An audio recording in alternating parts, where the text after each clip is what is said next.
तो दोस्तों एक बार फिर से आप सबका इस नई वीडियो में स्वागत है। और आज की इस वीडियो में हम कुछ डिफिकल्ट मॉडल्स और हेल्पिंग वर्ब को देखने वाले हैं और उनको हम हिंदी के साथ साथ इंग्लिश के एग्जाम्पल में भी देखेंगे। तो चलिए वीडियो को शुरू करते हैं और वीडियो को अंत तक देखिएगा। आपको जो है इस तरह के वर्ड्स से, इस तरह की मॉडल वर्ब से आपके सभी डाउट आज जो है क्लियर हो जाएंगे। तो चलिए शुरू करते हैं। तो देखिए सबसे पहले हम देखने वाले हैं सपोज्ड टू। सपोज टू का मतलब होता है कुछ करने की उम्मीद की जाती है, यानी कि किसी से कुछ कार्य करने की उम्मीद की जाती है। जैसे कि मैं तुमसे उम्मीद करता हूं कि तुम इस वीडियो से अच्छे से इंग्लिश सीख रहे होंगे। तो यानी कि मैं तुमसे जो ये है उम्मीद को कर रहा हूं, तो यहां पर मैं सपोज्ड टू का यूज करूंगा। देखिए इसका स्ट्रक्चर क्या है। इसके स्ट्रक्चर में आपको सबसे पहले सब्जेक्ट यूज करना है, उसके बाद सपोज्ड टू, और उसके बाद वर्ब की फर्स्ट फॉर्म लगानी है, और उसके बाद आपका जो ऑब्जेक्ट है वो आ जाएगा। देखिए एग्जांपल, उन्हें हमारी मदद करनी चाहिए, यानी कि हम उनसे उम्मीद कर रहे हैं कि भाई उन्हें हमारी मदद करनी चाहिए। तो देखिए इसकी इंग्लिश क्या होगी, they are supposed to help us. Next देखिए, तुम्हें वहां जाना चाहिए, यानी कि हम तुमसे ये उम्मीद कर रहे हैं कि भाई तुम्हें वहां जाना चाहिए। तो इसकी इंग्लिश बनेगी you are suppose to go there. तो इस तरह से आपको सपोज टू कुछ क्लियर हो गया होगा। एक एग्जांपल और देखते हैं, हमें अब पढ़ना चाहिए। तो इसकी इंग्लिश बनेगी we are suppose to study now. तो इस तरह से सपोज टू का मतलब है किसी से किसी कार्य को करने की उम्मीद की जाती है, तो उसमें हम सपोज्ड टू का यूज करते हैं। तो दोस्तों अब हम देखने वाले हैं यूज्ड टू हैव के बारे में। तो देखिए यूज टू हैव का मतलब होता है हुआ करता था, यानी कि पास्ट में आपके पास कुछ हुआ करता था, तो उस चीज को बोलने के लिए हमें यूज टू हैव का यूज करना पड़ेगा। तो सबसे पहले इसके स्ट्रक्चर को देखते हैं। देखिए इसके स्ट्रक्चर में आपको सबसे पहले अपना सब्जेक्ट लगाना है, उसके बाद यूज टू हैव, और उसके बाद आपका जो भी ऑब्जेक्ट है या फिर जिस भी वस्तु के बारे में आप बताना चाहते हैं उसको आपको सबसे लास्ट में लिख देना है। तो देखिए उसके पास कार हुआ करती थी, यानी कि पास्ट में बीते हुए समय में एक ऐसा समय था जब उसके पास कार हुआ करती थी। तो इसकी इंग्लिश बनेगी he used to have a car. तो इस तरह से आप बनाएंगे। नेक्स्ट एग्जांपल देखिए, मेरे पास किताब हुआ करती थी, यानी कि I used to have a book. तो इस तरह से जब आपको लगे कि भाई आप अपने बारे में या फिर किसी के बारे में ऐसी चीज बताना चाहते हैं जो कि पास्ट में हुआ करती थी, याद रखना ये कोई कार्य नहीं होगा, ये सिर्फ आपके पास कोई वस्तु होगी जिसके बारे में बताना चाहते हैं। यदि आप कार्य को बताना चाहते हैं तो यूज टू में से इस हैव को हटा दीजिए, उसके बाद आप अपने कार्य को भी बता सकते हैं। नेक्स्ट एग्जांपल देखिए, उसके पास बाइक हुआ करती थी, यानी कि he used to have a bike. तो इस तरह से आप यूज्ड टू हैव का प्रयोग हुआ करता था वाले सेंस में करेंगे। तो चलिए नेक्स्ट देखते हैं। नेक्स्ट है हमारा एबल टू। एबल टू का मतलब देखिए क्या होता है। एबल टू का मतलब होता है लायक है, यानी कि कोई व्यक्ति किसी चीज के लायक है, किसी काम को करने के लायक है, उसको ये बात बताने के लिए हमें एबल टू का यूज करना पड़ेगा। तो देखिए इसके स्ट्रक्चर में आपको सबसे पहले सब्जेक्ट लगाना है, उसके बाद हेल्पिंग वर्ब, और उसके बाद एबल टू और वर्ब की फर्स्ट फॉर्म उसके बाद आ जाएगी, और सबसे लास्ट में आपको ऑब्जेक्ट आएगा। अब बात आती है हेल्पिंग वर्ब की।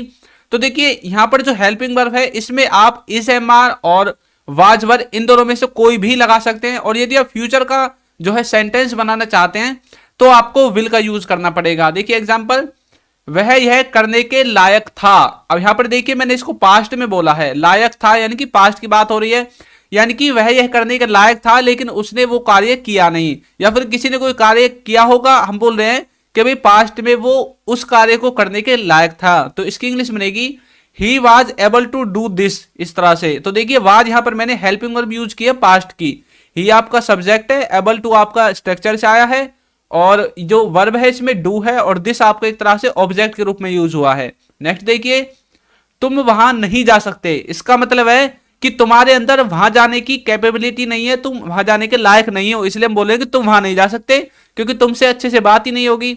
तो इसकी इंग्लिश बनेगी you are not able to go there. इस तरह से आप इसे बनाएंगे। नेक्स्ट देखिए, आप वह नहीं कर पाओगे, यानी कि हम बोल रहे हैं कि तुम उस काम को नहीं कर पाओगे, तुम घर ही रहो। तो देखिए you are not able to do that. तो इस तरह से किसी काम को कोई करने के लायक है, नहीं है, लायक था, नहीं था, उन सभी चीजों को बताने के लिए हमें एबल टू का यूज करना पड़ेगा। तो चलिए नेक्स्ट देखते हैं। नेक्स्ट देखिए, यदि अभी तक आपने हमारी बुक को डाउनलोड नहीं किया है तो डिस्क्रिप्शन में मैंने लिंक दिया हुआ है, वहां से जाकर आप उसे डाउनलोड कर सकते हैं। इसका प्राइस है 199। तो इसमें मैंने कंप्लीट इंग्लिश जो है कवर की हुई है, और ये एक ई बुक है। बहुत सारे बच्चे मेरे पास मैसेज करते हैं कि सर ये बुक मेरे पास कब तक पहुंच जाएगी। देखिए, आप जैसे ही पेमेंट करोगे तुरंत उसके बाद आपके ईमेल पर जो है ये बुक पहुंच जाएगी। वहां पर डाउनलोड का ऑप्शन होगा, उस पर आप क्लिक कर सकते हैं। और ये कोई फिजिकल बुक नहीं है, ये एक ई बुक है। यदि आप खरीदना चाहते हो तो लिंक डिस्क्रिप्शन में है।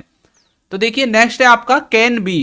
कैन बी का मतलब होता है हो सकते हैं या फिर हो सकता है, यानी कि नियर फ्यूचर में कुछ हो सकता है, या फिर अभी प्रेजेंट में कुछ हो सकता है, या फिर आपके पास कुछ हो सकता है, कुछ ऐसा सेंस निकलेगा। या फिर कोई कहीं पर हो सकता है। यदि आपके पास कुछ हो सकता है तो यहां पर बी को हटा दीजिए, इसके स्थान पर हैव लगा दीजिए। अब यहां पर कैन बी है तो इसलिए इसका मतलब निकलेगा हो सकते हैं या फिर हो सकता है, कहीं पर प्रेजेंट में कोई।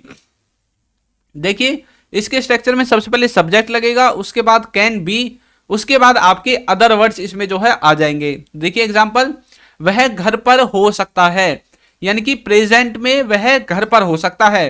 He can be at home, इस तरह से बोलेंगे।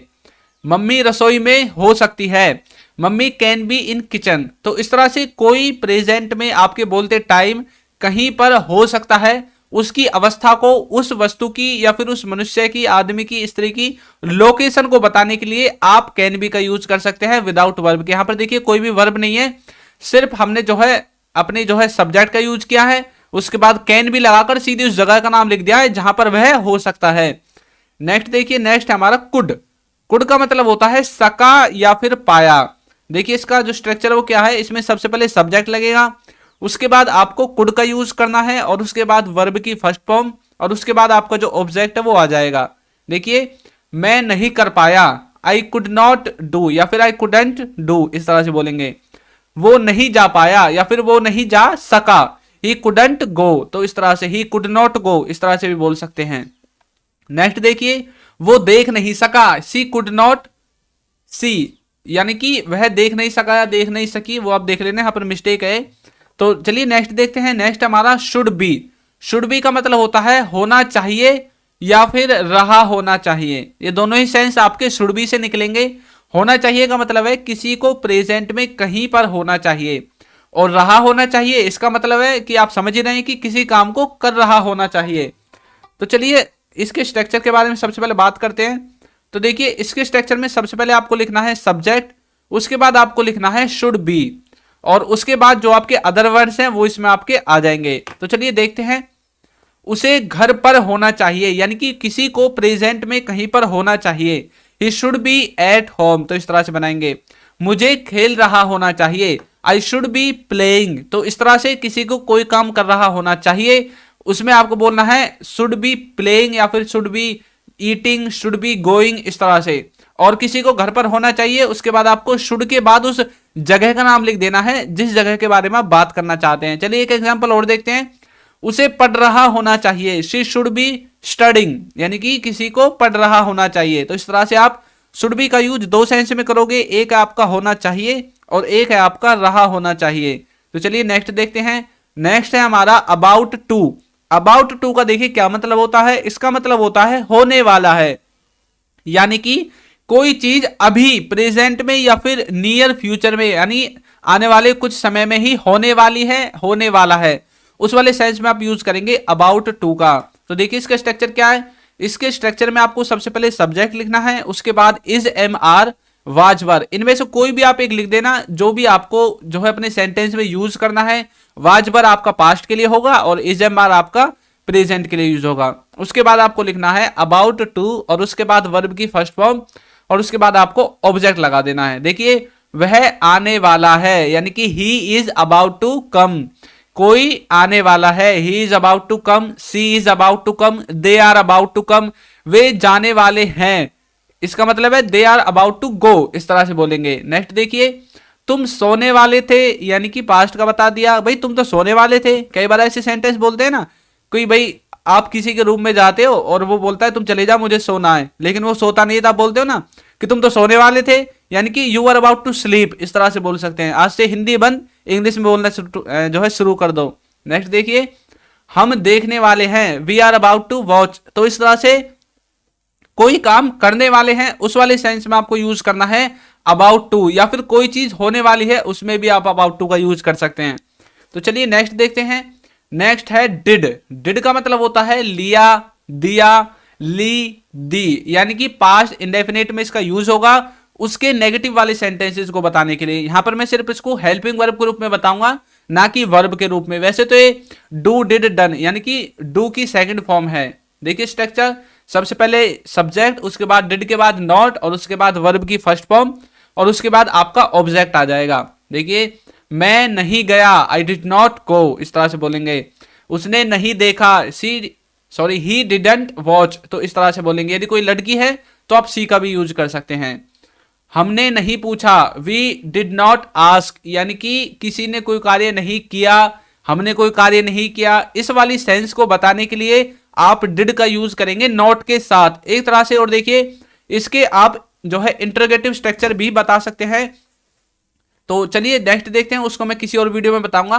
तो वीडियो आपको कैसी लगती है हमें जरूर बताइएगा। चलिए नेक्स्ट टॉपिक देखते हैं। और एक बात और है दोस्तों, यदि आपने बुक को बाय नहीं किया है तो वीडियो के बाद आप डिस्क्रिप्शन में जाना, वहां पर आपको शो मोर का ऑप्शन दिखेगा और ऊपर ही आपको इंग्लिश ग्रामर महापैक के नाम से बुक दिख जाएगी। उसको लिंक से जाकर आप बाय कर सकते हैं, या फिर अगर आप मुझसे डायरेक्ट लेना चाहते हैं व्हाट्सएप पे तो आप मुझे कमेंट बॉक्स में बता दीजिए कि आप व्हाट्सएप नंबर मैं आपको दे दूंगा, व्हाट्सएप नंबर मांग लीजिए मुझसे। तो चलिए देखते हैं। Should have. शुड हैव का मतलब होता है चाहिए था।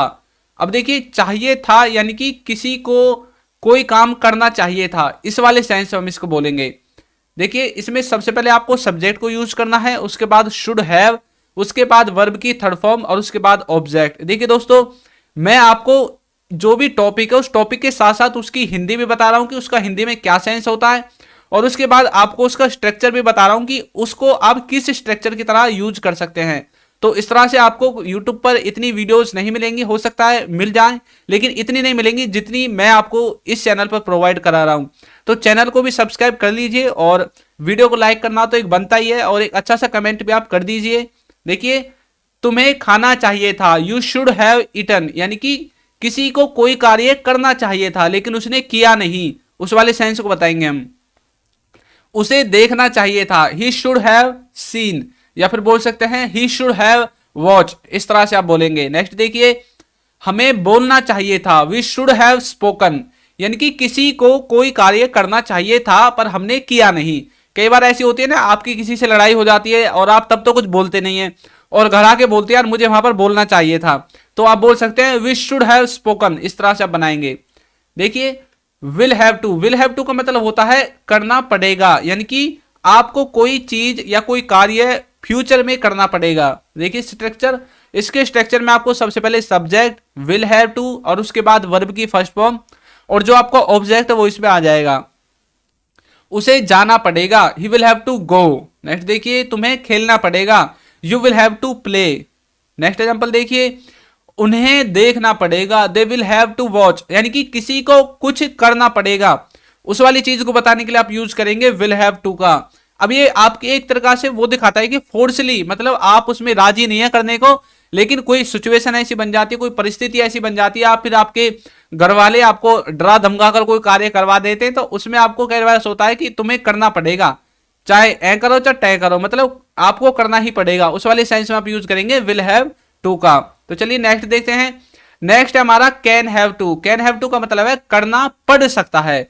विल हैव टू का मतलब देखा था कि आपने करना पड़ेगा, और जो कैन हैव टू है इसका मतलब है करना पड़ सकता है, यानी कि कंफर्म तो नहीं है लेकिन करना पड़ सकता है। देखिए सबसे पहले सब्जेक्ट, उसके बाद कैन हैव टू, उसके बाद वर्ब की फर्स्ट फॉर्म, और उसके बाद ऑब्जेक्ट। देखिए इसका मैं आपको एक रियल लाइफ से जुड़ा एग्जांपल बताता हूं। मान लीजिए आप अपने दोस्तों के साथ गए हैं रेस्टोरेंट में खाना खाने, और आप लोगों ने इतना सारा जो है खाना ऑर्डर कर दिया कि आपके पास पैसे कम पड़ गए।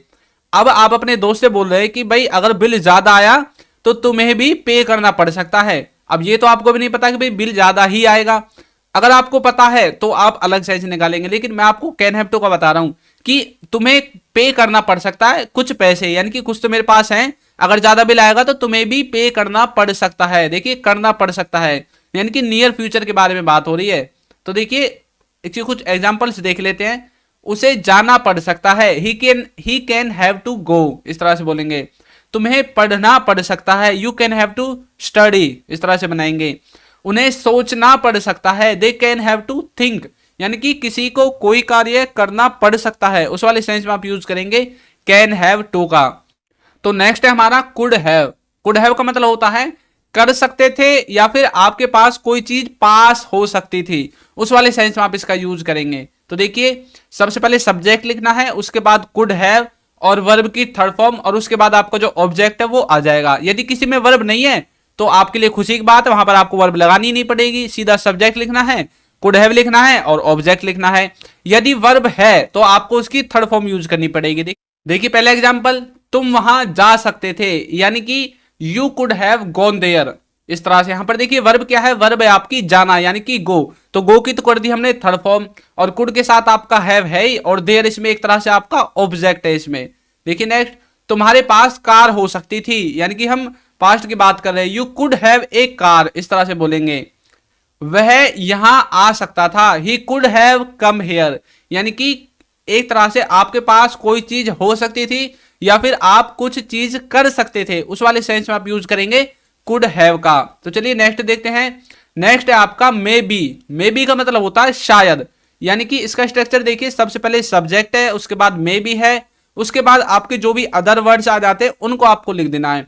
अब यहां पर देखिए आपको शायद का सेंस मिलेगा, यानी कि पॉसिबिलिटी जो है मीडियम लेवल की होगी, 50-50 की। देखिए एग्जांपल, शायद वह दुकान पर हो सकता है, यानी कि ही मे बी एट शॉप, तो इस तरह से आप बोलेंगे। नेक्स्ट देखिए, शायद वह जा रहा होगा, ही मे बी गोइंग, तो इस तरह से आपको शायद वाली सेंस में, या फिर आपको कुछ ऐसा लगता है कि भाई इसकी पॉसिबिलिटी कम है, 50-50% चांस है, तो उसमें आप मे बी का यूज आसानी से कर सकते हैं। तो आशा है कि आपको मे बी भी अच्छे से समझ में आ गया होगा। तो आज की इस वीडियो में हमने बहुत सारे टॉपिक्स को जो है कवर कर लिया है। तो वीडियो आपको कैसी लगी है जरूर बताइएगा, और यदि अभी तक आपने चैनल को सब्सक्राइब नहीं किया है तो चैनल को सब्सक्राइब कर दीजिए, और एक अच्छा सा कमेंट करना बिल्कुल ना भूलें। और यदि आपको कोई और वीडियो पर जो है कोई और टॉपिक पर वीडियो चाहिए तो आप वो भी हमें कमेंट बॉक्स में बता सकते हैं। तो आज की वीडियो में इतना ही, थैंक यू।